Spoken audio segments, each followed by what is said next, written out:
Hello my dear students, most welcome to physics class. आज के इस लेक्चर में डिस्कस करने वाले हैं चाल और वेग।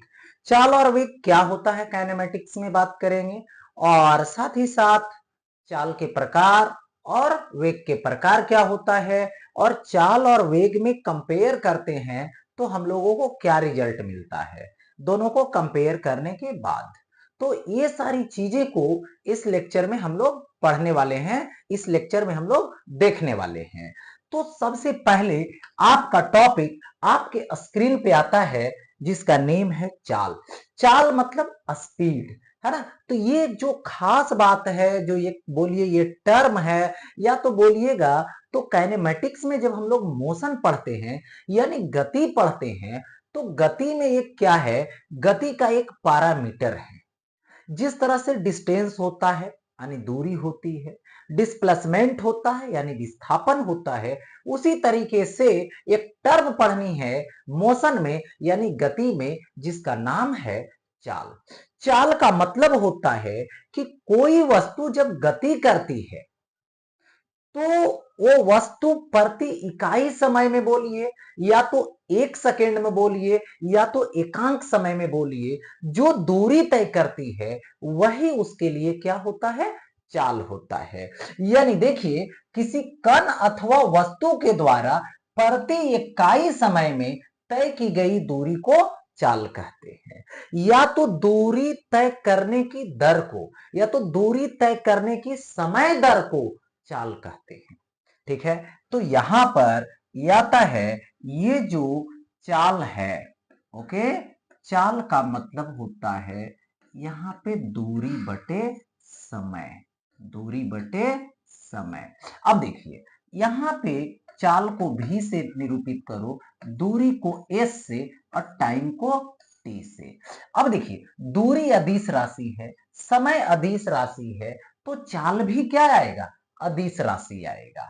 तो यहाँ पे चाल से संबंधित यदि हम लोग कुछ बातें लिखें, तो चाल से संबंधित बातें, सबसे पहली वाली बात क्या आया, तो ये अदिश राशि है। चाल कैसी राशि है, अदिश राशि है, क्योंकि अदिश बटे अदिश अदिश होता है, क्योंकि इसके पास दिशा नहीं हो सकती है, क्योंकि इन दोनों के पास दिशा नहीं है। अब देखिए, इसके बाद आते हैं, यहां पर दूरी बटे समय है, तो एस आई मात्रक लिखूं तो एस आई मात्रक होगा यहां पे मीटर पर सेकेंड। अब लिखूं यहां पर इसकी विमा, इसकी विमा लिखूं, तो यहां पर क्या होगा, दूरी का एल, नीचे समय का टी, तो टी ऊपर जाएगा तो इसको लिखेंगे एल टी पे पावर -1। अब देखिए, कोई भी वस्तु यदि रुकी हुई है तो उसकी चाल शून्य होगी, और यदि वस्तु गति में है तो उसकी चाल हमेशा धनात्मक होगी। लेकिन किसी भी वस्तु की चाल कभी भी ऋणात्मक नहीं होती है। जैसे आप देखते हैं, बाइक चलाते हैं, कार चलाते हैं, तो कार वगैरह में क्या होता है, चाल को मेजर करने के लिए उसमें स्पीडोमीटर लगा रहता है। तो उसमें चाल जो बताएगा, मान लिया जाए 30 किलोमीटर प्रति घंटा या तो 20 किलोमीटर प्रति घंटा, है ना, तो वो जो है ऋणात्मक नहीं बताएगा, वो हमेशा धनात्मक होगा। तो यदि कोई वस्तु गति कर रही है तो उसकी चाल हमेशा धनात्मक होगी। ओके, ऋणात्मक कभी भी नहीं होगा। जीरो हो सकता है कब, जब वस्तु रुकी हुई है, मतलब गति नहीं कर रही है। तो ये हो गई चाल से संबंधित बातें। अब आगे की ओर बढ़ता हूं। अब आता है चाल के प्रकार, जिसमें प्रथम है जिसको बोलते हैं एक समान अथवा नियत चाल, यानी यूनिफॉर्म और कांस्टेंट स्पीड। अब देखिए, इसको खास बातें बता दूं इसकी, तो सपोज कीजिए हमने दूरी लिया, और ये क्या लिया, यहाँ पे समय लिया। ओके, और सपोज कीजिए कि ये 2 मीटर है, और ये 1 सेकेंड में कवर किया, फिर 4 मीटर कवर किया, 2 सेकेंड लिया, फिर यहाँ पे 6 मीटर लिया, और ये 3 सेकेंड लिया। तो कुछ देख रहे हैं, चाल निकालिए, दूरी बटे समय, दूरी बटे समय, दूरी बटे समय। हमेशा एक नियत वैल्यू आएगा। तो यही क्या है, एक समान चाल है या तो नियत चाल है जो बदल नहीं रहा है। मतलब कहने का मतलब हुआ, कोई भी वस्तु ले या तो कोई भी कण ले, तो बराबर समय अंतराल ले रहे हैं और बराबर समय अंतराल में बराबर दूरी तय कर रही है, तो उसी के चाल को नियत चाल बोलेंगे या तो एक समान चाल बोलेंगे। यानी कहेंगे एक समान चाल से चल रही है वस्तु, है ना। तो यहां पर देखिए, किसी कण अथवा वस्तु के द्वारा समान समय में समान दूरी तय की जाती है, तो उसके चाल को एक समान चाल कहते हैं। ये हो गया। अब आते हैं दूसरे टाइप में। इसका मतलब है असमान अथवा चर चाल, मतलब नॉन यूनिफॉर्म और वेरिएबल स्पीड। इसका मतलब हो गया बदलने वाली, मतलब तुरंत तुरंत क्या होता है, बदल जा रहा है। जैसे देखिए, यहां पर मैं ले लू, ये है दूरी, ये है दूरी, और ये हो गया यहाँ पे समय। मान लिया जाए 2 मीटर कवर किया बट 1 सेकेंड लिया। मान लो यहां पर 5 मीटर लिया बट ये 2 सेकेंड लिया। फिर यहां पर 9 मीटर चला और ये 3 सेकेंड लिया। तो यहां पर निकालिएगा तो 2/1, 2/1 यानी 2 मीटर पर सेकेंड। ये होगा 2.5 मीटर पर सेकेंड, यहां होगा 3 मीटर पर सेकेंड। मतलब हर एक इंटरवल में बदल जा रहा है, मतलब अलग अलग चाल हो रहा है। तो इसी को क्या बोलेंगे, चर चाल बोलेंगे, यानी वेरिएबल बोलेंगे। ओके। तो किसी कण अथवा वस्तु के द्वारा समान समय में असमान दूरी तय की जाती है, मतलब टाइम इंटरवल इक्वल इक्वल ले रहे हैं, बट दूरी जो देखी जा रही है वो अलग अलग हो जा रही है, तो इसी को बोला जाता है कि चर चाल से चल रहा है। मतलब अभी कुछ है तो फिर कुछ हो गया, ऐसा। अब देखिए, तीसरे नंबर में आते हैं। तीसरा नंबर है औसत चाल, यानी एवरेज स्पीड।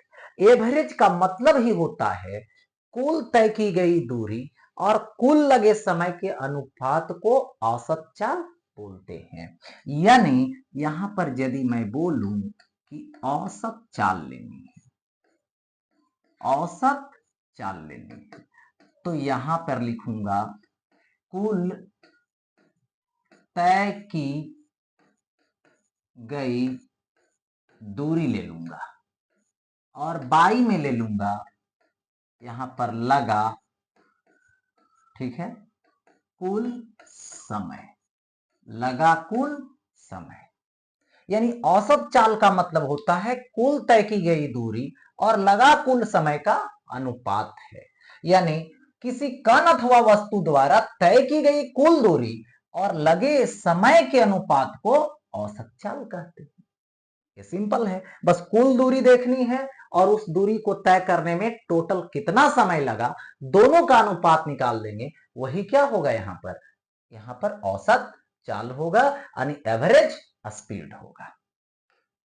अब आते हैं आगे, जिसका नाम है तत्कालीन चाल, जिसको बोलते हैं तत्कालीन, तत्काल बोलिए, ठीक है, क्षणिक बोलिए, इसका नाम है इंस्टेंटेनियस स्पीड।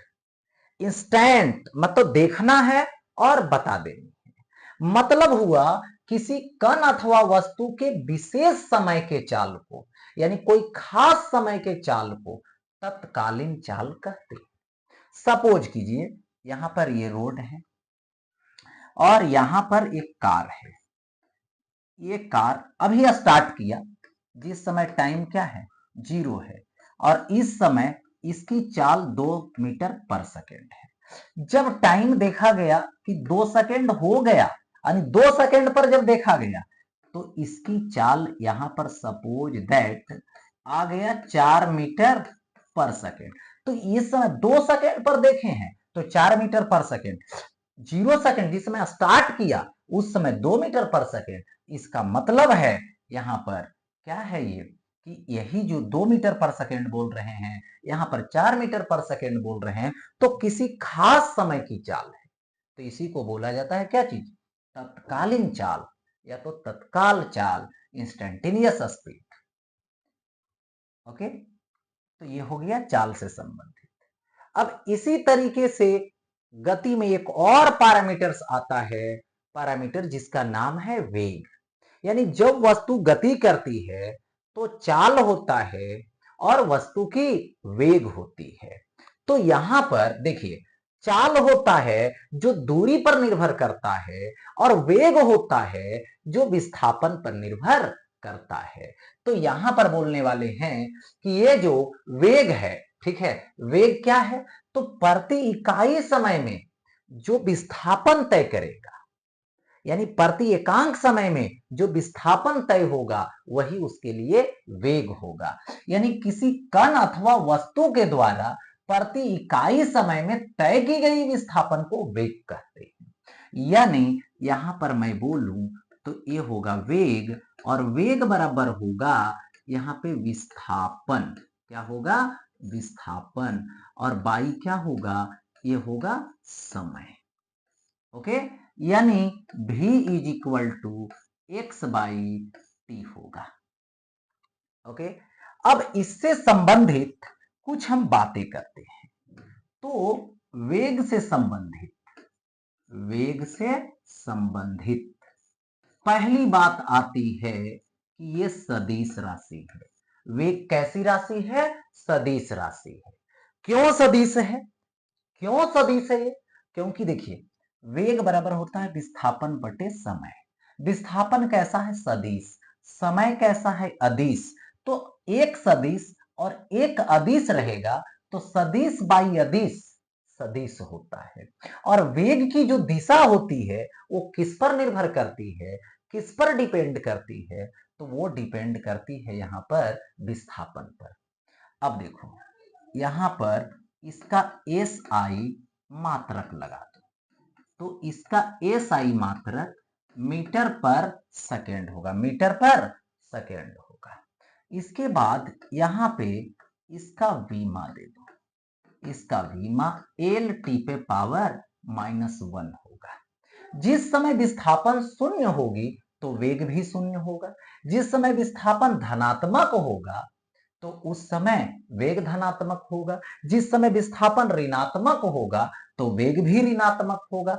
इसका मतलब है कि वेग जो है धनात्मक, ऋणात्मक और शून्य हो सकता है। लेकिन यदि कोई वस्तु रुकी हुई है तो उसकी वेग शून्य होगी, ये कन्फर्म है। लेकिन यदि कोई वस्तु गति कर रही है तो उसकी वेग धनात्मक हो सकती है, ऋणात्मक हो सकती है या फिर शून्य हो सकती है। तो ये बातें किससे रिलेटेड हुआ? वेग से रिलेटेड हुआ। अब देखिए, वेग से संबंधित भी आता है प्रकार। तो वेग के प्रकार जो होते हैं वो भी 4 तरीके का होता है। जिस तरह से चाल के प्रकार हुआ, वहां पर दिखाया विस्थापन तय किया, दूरी तय किया गया, और यहां पर होगा विस्थापन तय किया गया। तो हम लोग बात करने वाले हैं, सबसे पहले वेग के प्रकार में आते हैं।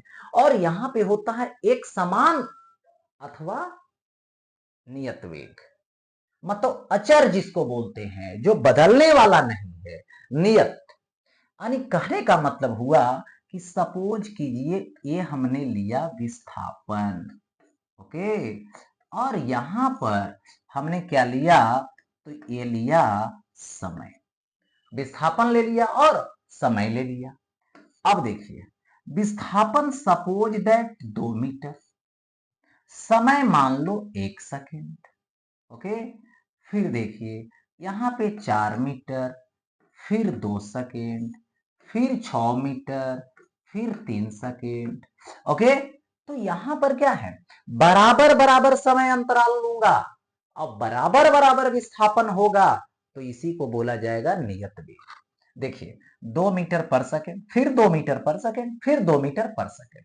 यानी किसी कण अथवा वस्तु के द्वारा समान समय में समान विस्थापन तय की जाती है तो उसके वेग को एक समान वेग कहते हैं। और एक खास और बात, यदि इंटरवल को छोटा छोटा भी बना दोगे तो पर भी इक्वल ही विस्थापन होगी, बराबर विस्थापन ही तय होगी, तो उसी को क्या बोला जाएगा?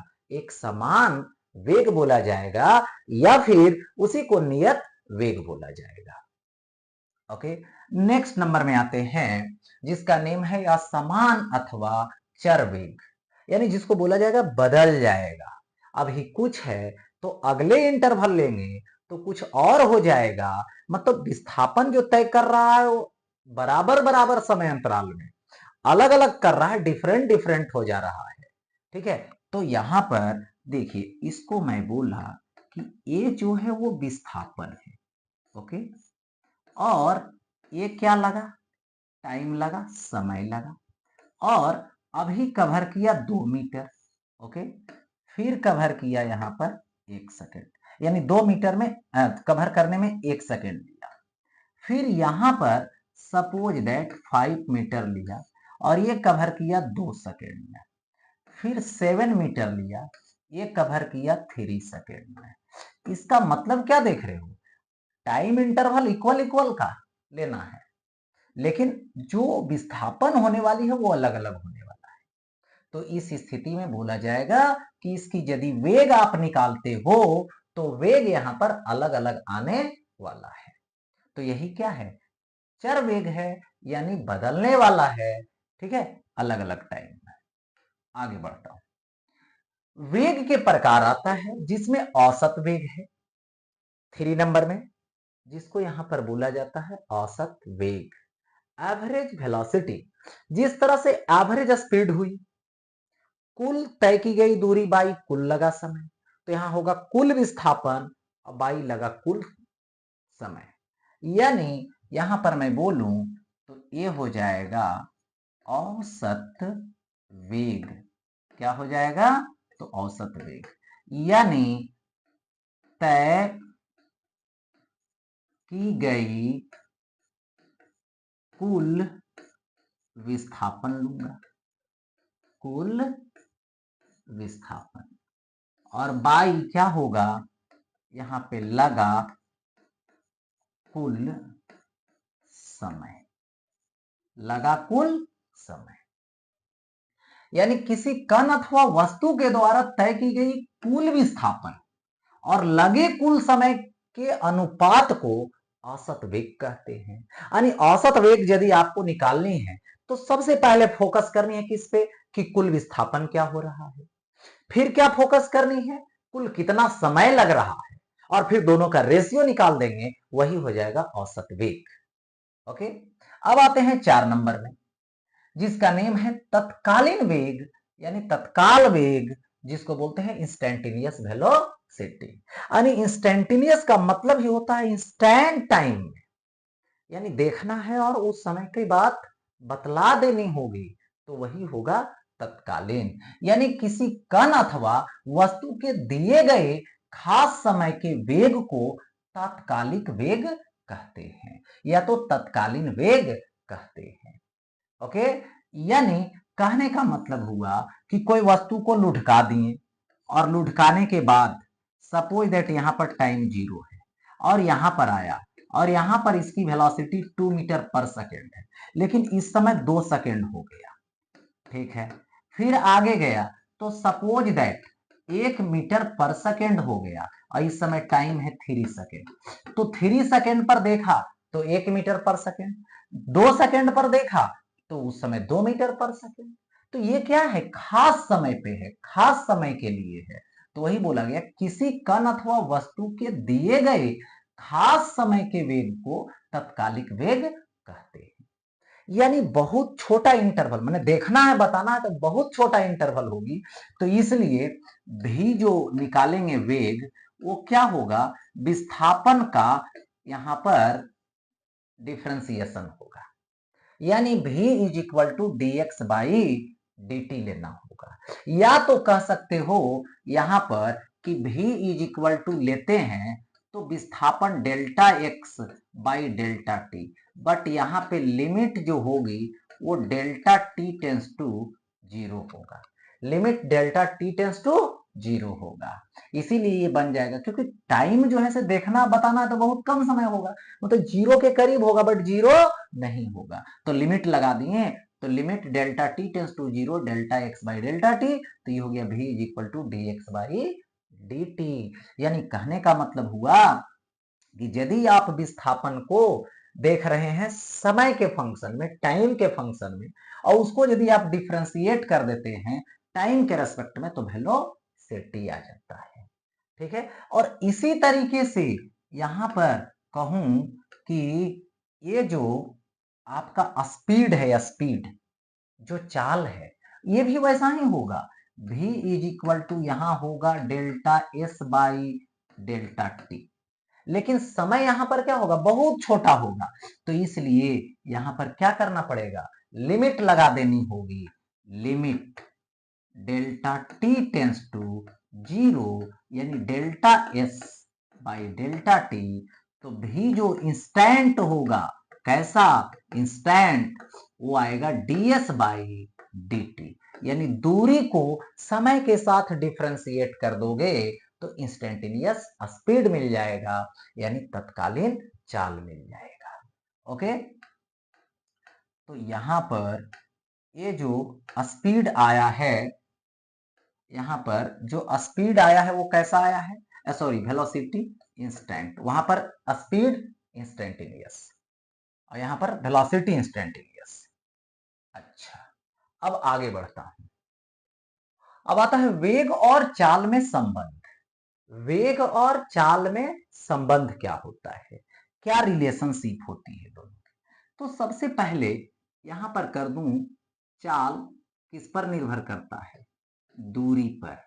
जो दूरी क्या होता है, ग्रेटर होता है या फिर इक्वल होता है किसके, विस्थापन के, विस्थापन के परिमाण के। ठीक है, यानी इसको यदि हम दोनों तरफ, इधर भी समय से और इधर भी समय से डिवाइड कर दें तो ये क्या हो जाएगा, दूरी बटे समय, ये हो जाएगा चाल। ग्रेटर इक्वल टू विस्थापन बटे समय, तो ये हो जाएगा वेग। तो यहां पे चाल, चाल बराबर, चाल जो है ग्रेटर इक्वल टू है मोड ऑफ वेग, यानी वेग का परिमाण। इसको इधर ले लाएंगे तो ये आएगा चाल बाई वेग का मोड, ग्रेटर इक्वल टू 1, या तो इसी को लिख सकते हैं वेग का परिमाण और बाई चाल लिख दूंगा तो लेस इक्वल टू 1 हो गया ऐसा। तो यही यहां पर क्या है, रिलेशनशिप है, एक दूसरे के साथ, एक दूसरे के साथ रिलेटेड है। ओके, तो यहां पर मैं बात करूंगा इसी तरीके से, ये टॉपिक यहीं पे एंड होता है।